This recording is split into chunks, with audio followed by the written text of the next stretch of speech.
Punjab, Himachal Pradesh, Uttar Pradesh, Rajasthan, Haryana, Madhya Pradesh, Bihar, Orissa, waste Bengal, Assam, Gujarat, Maharashtra और गोवा, इन state के अंदर ये बोली जाने वाली लैंग्वेज है।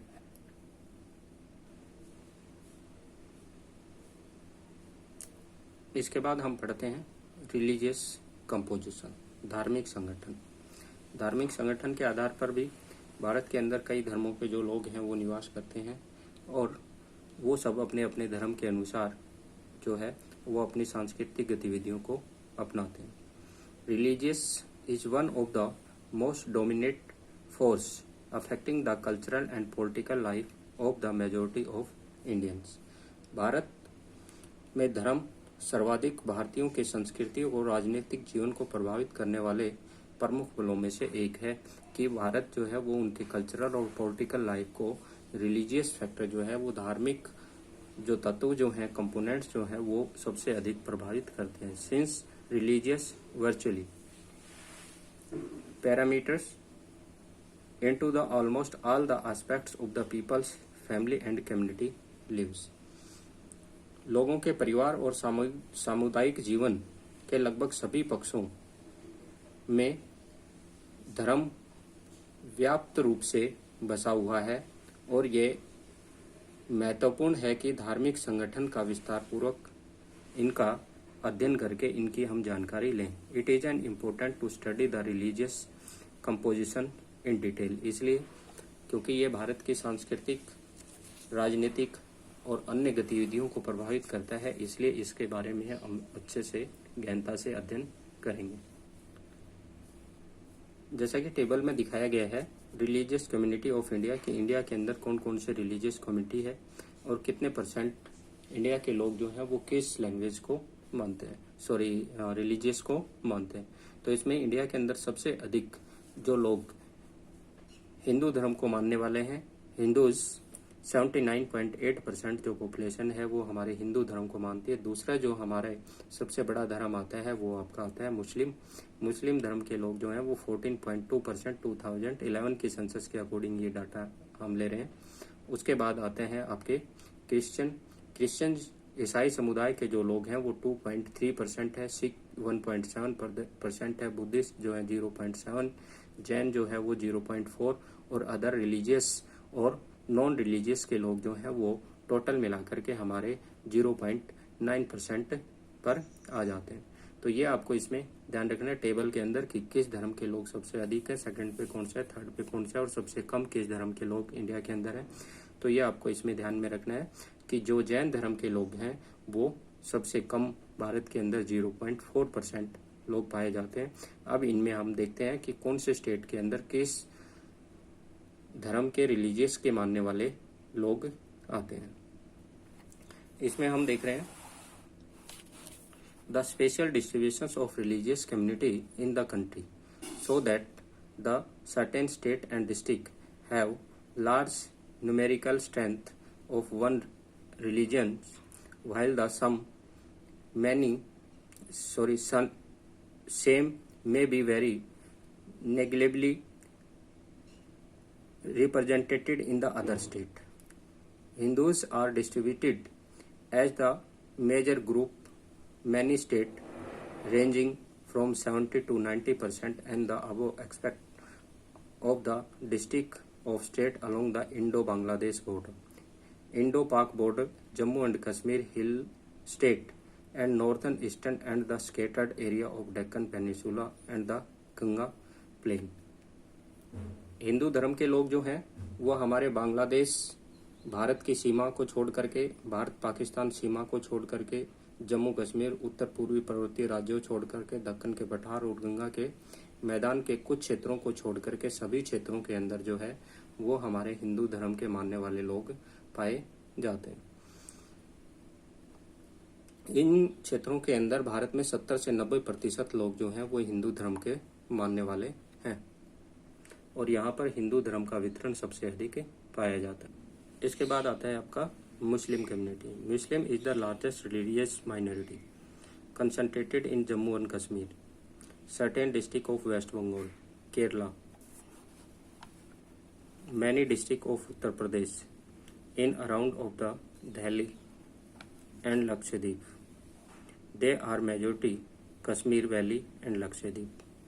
जम्मू और कश्मीर रीजन के अंदर मुस्लिम कम्युनिटी है, वेस्ट बंगाल के अंदर है, केरला के अंदर है, उत्तर प्रदेश के कुछ डिस्ट्रिक्ट के अंदर जो है, लक्षद्वीप और दिल्ली के अंदर जो मुस्लिम है, कश्मीर के अंदर और लक्षद्वीप के अंदर ये मेजोरिटी के अंदर है। सबसे अधिक जो है वो मुस्लिम समुदाय के लोग जम्मू और कश्मीर और लक्षद्वीप स्टेट के अंदर पाए जाते हैं।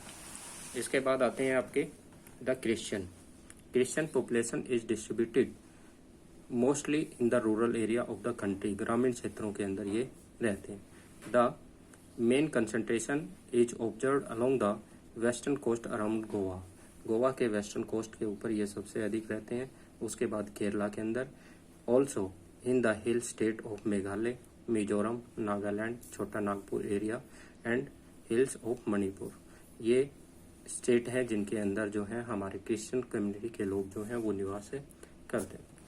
इसके बाद जो है वो आते हैं आपके सिख कम्युनिटी के लोग जो हैं, रिलीजियस के लोग जो हैं, धर्म के लोग जो हैं। Sikh are mostly concentrated in relatively small area of the country. बहुत ही कम क्षेत्र के अंदर रहते हैं, particularly in the state of Punjab, Haryana and Delhi. ये केवल पंजाब, हरियाणा और दिल्ली के अंदर ही अधिक पाए जाते हैं, बाकी के ये बहुत ही कम मात्रा में पाए जाते हैं। Jains and Buddhist, the smallest religious group in India, have their concentrations only in the selected area of country. Jain have major concentration in urban area of the Rajasthan, Gujarat, Maharashtra. ये आपको इसमें ध्यान रखना है। राजस्थान, गुजरात और महाराष्ट्र के अंदर जैन कम्युनिटी के लोग रहते हैं। While the Buddhist are concentrated mostly in the Maharashtra. Maharashtra के अंदर बुद्धिस्ट लोग रहते हैं। And other area of Buddhist majority in Sikkim में रहते हैं, अरुणाचल प्रदेश के अंदर रहते हैं। लद्दाख इन जम्मू एंड कश्मीर, जम्मू और कश्मीर के लद्दाख जो यूनियन टेरिटरी अभी बनी है उसके अंदर रहते हैं। त्रिपुरा, लाहौल एंड स्पीति हिमाचल प्रदेश के जो डिस्ट्रिक्ट है इनके अंदर जो है हमारे बुद्धिस्ट कम्युनिटी के लोग जो रहते हैं। The other religious and Indian include Jerusalem. Bharat के अन्य धर्मों में जेरूसलम जनजातीय व अन्य देशज जो हैं वो भी सम्मिलित हैं, जो हमारे अलग अलग क्षेत्रों के अंदर जो हैं कंसंट्रेट हैं। ये this group are concentrated in the small pockets scattered throughout the country. छोटे छोटे पॉकेट्स के अंदर यानी छोटे छोटे समूह बना करके पूरे देश के अंदर ये इस प्रकार की कम्युनिटी भारत के अंदर पाई जाती। तो ये था आपका रिलीजियस कंपोजिशन। इसके बाद आता है हमारा कंपोजिशन ऑफ वर्किंग पॉपुलेशन। हमारी जो वर्किंग पॉपुलेशन है उसको कौन कौन से ग्रुप में डिवाइड किया गया है। वर्किंग पॉपुलेशन कितनी है, कितनी नॉन वर्किंग पॉपुलेशन है। तो वर्किंग पॉपुलेशन क्या होती है? Those people engage in any economic activity is known as working population. वे व्यक्ति जो किसी भी आर्थिक क्रिया में संलग्न हैं, आर्थिक क्रिया में लगे हुए हैं, उन्हें हम वर्किंग पॉपुलेशंस का नाम देते हैं। उन्हें हम कार्यशील जनसंख्या के नाम से जानते हैं। Working population in India is 39.8%। 2011 के डेटा के अनुसार हमारी जो वर्किंग पॉपुलेशन है वो कितनी है? 39.8% है। नॉन वर्किंग जो पॉपुलेशन हमारी आती है, जो किसी भी प्रकार के कार्य नहीं करती है, जिसमें जो चाइल्ड हैं, ओल्ड एज हैं और अनएम्प्लॉयमेंट जो पर्सन है वो इसके अंदर इंक्लूड है, वो हमारे 60.2% है। 60.2% जनसंख्या हमारी नॉन वर्किंग है। मीन्स हमारी वर्किंग पॉपुलेशन पर नॉन वर्किंग पॉपुलेशंस का एक लार्ज शेयर डिपेंड करता है, जिसके कारण से हमारी जो इकोनॉमिक एक्टिविटी है और हमारी कंट्री की जो इकोनॉमिक ग्रोथ रेट है वो लेस होती है, क्योंकि हमारी पॉपुलेशंस का एक लार्ज शेयर जो है वो अनएम्प्लॉयमेंट है, बेरोजगार है। नॉन वर्किंग पॉपुलेशंस के अंदर इसको शामिल किया जाता है, क्योंकि हमारी वर्किंग पॉपुलेशन के पास जो है वो एम्प्लॉयमेंट अपॉर्चुनिटीज नहीं है, उनके पास रोजगार के साधन उपलब्ध नहीं है, इसलिए वो नॉन वर्किंग पॉपुलेशन के अंदर इंक्लूड है। अगर इस पॉपुलेशन के अंदर अच्छे से एम्प्लॉयमेंट के सोर्स इंक्रीज हो तो इंडिया की जो इकोनॉमिक ग्रोथ रेट है वो फास्टली इंक्रीज होती है। 1991 के अंदर जो हमारी वर्किंग पॉपुलेशन थी वो 37.5% थी। 2001 के अंदर 39.1%, यानी कि लगभग एक डिकेड के अंदर 10 वर्षों के अंदर हमारी जो पॉपुलेशन इंक्रीज हुई वो माइनर से इंक्रीज हुई 37.5 से 39.1, यानी कि लगभग 1.8 के आसपास जो है वो हमारी जनसंख्या है वो वर्किंग पॉपुलेशन है वो इंक्रीज हुई। मीन्स हमारे 10 सालों के अंदर जो जॉब अपॉर्चुनिटीज हैं वो माइनर से इंक्रीज हुई। उसके बाद 2001 और 2011 के अंदर जो हमारी वर्किंग पॉपुलेशन थी वो लगभग सेम रही, 39.1% 2001 के अंदर थी। 2011 के अंदर 10 सालों के अंदर ये केवल माइनर से 0.7% इंक्रीज हुई। मीन्स 10 सालों के अंदर किसी भी प्रकार के इकोनॉमिक डेवलपमेंट के कार्य नहीं किए गए जिससे कि पॉपुलेशंस को जॉब अपॉर्चुनिटीज इंक्रीज हो सके। इस प्रकार से हमारी जो टोटल वर्किंग पॉपुलेशन है वो 39.8% और नॉन वर्किंग पॉपुलेशन यानी बेरोजगार हैं वो 60.2% और रोजगार हैं वो 39.8% हैं। और हमारे 39.8% जनसंख्या पर ही हमारी 60.2% जनसंख्या डिपेंड करती है, उसी पर ये निर्भर है। यानी कि हमारे यहाँ पर कमाने वाले कम और खाने वाले अधिक हैं। जिस देश के अंदर कमाने वाले अधिक और कमाने वाले कम और खाने वाले अधिक हो जाते हैं तो वहाँ इकोनॉमिक डेवलपमेंट का लेवल जो है वो इंक्रीज होना बड़ा मुश्किल हो जाता है। इसके साथ ही आता है on the base of their economic status and productivity work. हमारी जो टोटल पॉपुलेशन है उसके इकोनॉमिक स्टेटस के अकॉर्डिंग कि वो किस प्रकार के कार्य करते हैं, उनका आर्थिक स्थिति क्या है और उनके प्रोडक्टिव वर्क जो हैं, उत्पादिक कार्य जो हैं वो कौन से हैं, उनके आधार पर इनको 3 ग्रुप के अंदर डिवाइड किया गया। किसको? जो हमारी वर्किंग पॉपुलेशन है इसको, वर्किंग पॉपुलेशंस को 3 ग्रुप के अंदर डिवाइड किया गया, जिसमें सबसे पहला जो आपका आता है वो आता है आपका मेन वर्कर। कौन सा आता है? Main worker. Main worker is a person who work for at last 183 days और 6 months इन ए ईयर। जो व्यक्ति एक साल में 183 दिन या इससे अधिक दिन किसी भी गेनफुल एक्टिविटी में, इकोनॉमिक एक्टिविटी में अंगेज होता है, गेनफुल इकोनॉमिक एक्टिविटी में अंगेज रहता है, उसे हम मेन वर्कर कहते हैं।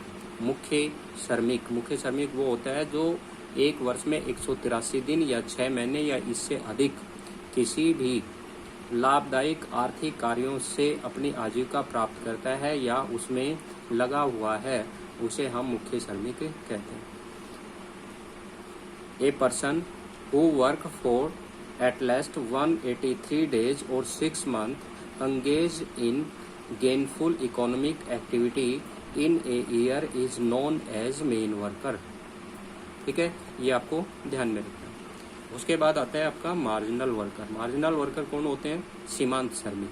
सीमांत श्रमिक जो 183 days से लेस डेज, 183 दिन से कम गेनफुल एक्टिविटी में अंगेज रहते हैं, लाभदायक कार्यों में अंगेज रहते हैं, तो उसको हम मार्जिनल वर्कर का नाम देते हैं। Marginal worker is a person who work for less than 183 days और less than 6 months in a year. जो एक वर्ष में 6 महीने से कम या 183 दिन से कम कोई भी कार्य करता है तो उसे हम सीमांत श्रमिक कहते हैं। A marginal worker is a person who work for less than 183 days और less than 6 months engaged in gainful economic activity is known as marginal worker। Okay, ये आपको ध्यान में रखना है। उसके बाद आते हैं आपके नॉन वर्कर। नॉन वर्कर जो किसी भी प्रकार के कोई काम नहीं करते, ये वर्किंग पॉपुलेशन ही होती है, लेकिन इनको बेटर जॉब अपॉर्चुनिटीज नहीं मिल पाती है, इनको इनके स्किल, टेक्नोलॉजी, एजुकेशंस के अकॉर्डिंग वर्क प्रोवाइड नहीं हो पाता है, तो इस प्रकार से ये अनएम्प्लॉयमेंट रहते हैं, बेरोजगार होते हैं, तो इनको हम क्या नाम देते हैं? Non worker. Non worker is one who does not work for earning his her livelihood at any time during the year. वर्ष के पूरे वर्ष में कभी भी किसी भी प्रकार का कोई अपनी आजीविका कमाने के लिए कार्य नहीं करते हैं तो उसे नॉन वर्कर अश्रमिक के नाम से जानते हैं। ठीक है, तो अनएम्प्लॉयमेंट पर्सन जो होते हैं, जो वर्किंग एज ग्रुप के अंदर होते हैं, 15 से 59 एज ग्रुप के अंदर होते हैं, लेकिन वो किसी भी टाइप के वर्क में एंगेज नहीं रहते हैं, तो उनको हम नॉन वर्कर अश्रमिक के नाम से जानते हैं। ये अनएम्प्लॉयमेंट रहते हैं, बेरोजगार रहते हैं, क्योंकि इनको गवर्नमेंट के थ्रू इनकी स्किल्स और टेक्नोलॉजी के अकॉर्डिंग वर्क प्रोवाइड नहीं हो पाते। इसके बाद आता है next topic, participation rate. Participation rate means होती है प्रतिभागिता दर। प्रतिभागिता दर का अर्थ होता है टोटल पॉपुलेशन में वर्किंग पॉपुलेशन का शेयर, कि कुल जनसंख्या में जो हमारी वर्किंग पॉपुलेशन है उसका शेयर कितना है, उसको हम पार्टिसिपेशन रेट के नाम से जानते हैं। Number of people engaged in economic activity in the total population is known as participation rate. The number of people engaged in economic activity, जो आर्थिक क्रियाओं में लोग लगे रहते हैं कुल जनसंख्या में, उनको हम प्रतिभागिता के दर से जानते हैं।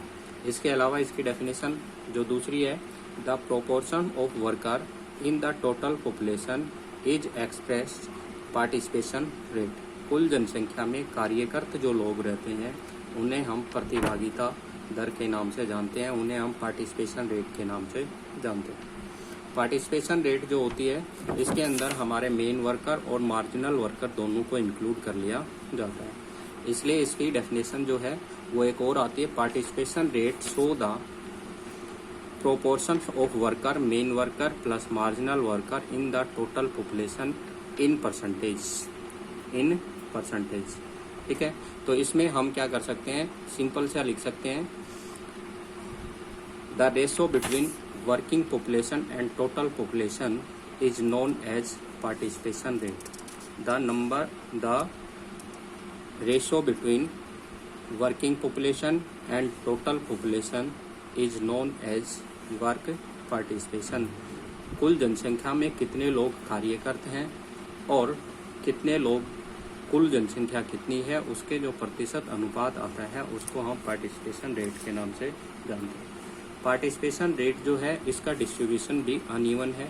कुछ जो स्टेट हैं उनमें पार्टिसिपेशन रेट हाई है, जबकि कुछ स्टेट जो हैं उनमें पार्टिसिपेशन रेट जो है वो बहुत ही कम है। जो हमारे पुअर स्टेट हैं उनमें पार्टिसिपेशन का रेट हाई है, क्योंकि पुअर पॉपुलेशन प्राइमरी एक्टिविटी में एंगेज रहती है, जिसके कारण से वहाँ पर वर्किंग पॉपुलेशन का शेयर इंक्रीज हो जाता है। जबकि जो हमारे रिच स्टेट हैं उनमें हाई एजुकेशन, स्किल्स और टेक्नोलॉजी के कारण से उन लोगों को उनकी स्किल और टेक्नोलॉजी के अकॉर्डिंग वर्क प्रोवाइड नहीं हो पाता है, इसलिए वो अनएम्प्लॉयमेंट रहते हैं और वहाँ पर पार्टिसिपेशन रेट है वो लेस होता है।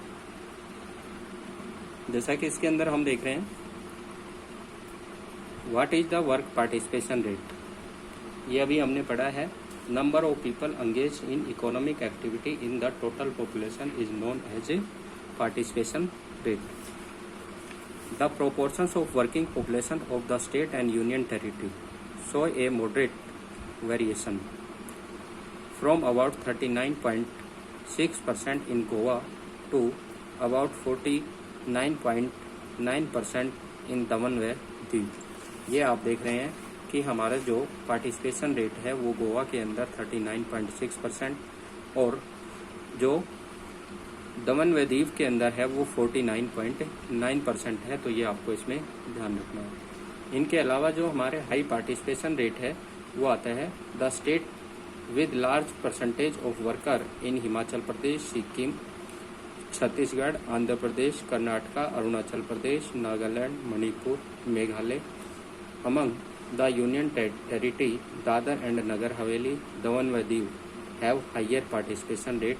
ये आपको ध्यान में रखना है क्योंकि regional variations of participation rate ये आपसे पूछ सकते हैं कि पार्टिसिपेशन रेट के अंदर क्षेत्रीय विभिन्नता जो है वो क्या है।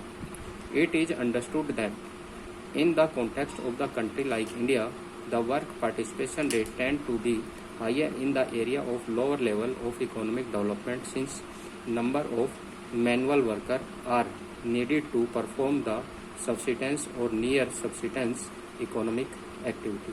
इसके अंदर आपको यह ध्यान में रखना है कि भारत के संदर्भ के अंदर हम पार्टिसिपेशन रेट को लेते हैं तो उन स्टेट के अंदर सबसे अधिक पार्टिसिपेशन रेट पाया जाता है, प्रतिभागिता दर पाई जाती है, श्रमिक पाए जाते हैं जो पुअर हैं, क्योंकि ये अपने निर्वाह के लिए किसी न किसी आर्थिक क्रियाओं के अंदर लगे हुए रहते हैं। अपने जो बेसिक नीड्स होती हैं, अपनी लाइवलीहुड्स होती है, उसको रिसीव करने के लिए किसी न किसी इकोनॉमिक एक्टिविटी में इन्वॉल्व होते हैं और वहाँ पर पार्टिसिपेशन रेट हाई हो जाता है। और ये मैं पहले ही बता चुका हूँ कि जो रिच स्टेट हैं वहाँ पर पार्टिसिपेशन रेट है वो लेस पाया जाता है। इसका रीज़न ये हो जाता है कि उन क्षेत्र के अंदर पॉपुलेशंस को उनके स्किल्स और टेक्नोलॉजी के अकॉर्डिंग जॉब प्रोवाइड नहीं हो पाती है और वो लोअर लेयर्स के जो वर्क होते हैं उनको वो रिसीव नहीं करते हैं, यानी छोटे कार्य वो नहीं कर पाते हैं और उनकी कौशलता के अनुसार उनको रोजगार नहीं मिल पाता है, जिसके कारण से वहाँ पर पार्टिसिपेशन रेट जो है वो कम होता है। इसके बाद हम पढ़ते हैं the occupational compositions of India population which actually means engagement in the individual of the farming, manufacturing trades, service or any kind of the professional activities. So the large proportions of the primary sector worker compared to the secondary and the tertiary sector. About 54.6% of the total worker populations as cultivator and agriculture labor। कि भारत के अंदर कुल जो हमारी work force है, working population है, उसका 54.6% जो है वो या तो कल्टीवेटर से हैं, किसान वगैरह हैं, या एग्रीकल्चर लेबर या कृषि श्रमिक के रूप में काम करते हैं। Whereas only 3.8% worker are engage in the household industry. केवल 3.8% लोग जो हैं वो हमारे इंडस्ट्रियल सेक्टर के अंदर काम करते हैं। 41.6% of other worker include non house holding industries, जो हाउस होल्ड इंडस्ट्री के अलावा जैसे trade, commerce, constructions and repair और अदर सर्विस के अंदर इन्वॉल्व हैं। As far as the occupations of countries male and female population is concern, male workers outnumber female worker in all 3 sector. इनके अंदर इन तीनों सेक्टर के अंदर जो है वो फीमेल का रेशो लेस है, जबकि मेल का रेशो इनके अंदर हाई पाया जाता है। मीन्स फीमेल को इंडिया के अंदर बेटर जॉब अपॉर्चुनिटीज रिसीव नहीं हो पा रही हैं, जिसके कारण से उनको सभी सेक्टर के अंदर जॉब अपॉर्चुनिटीज लेस रिसीव होती हैं।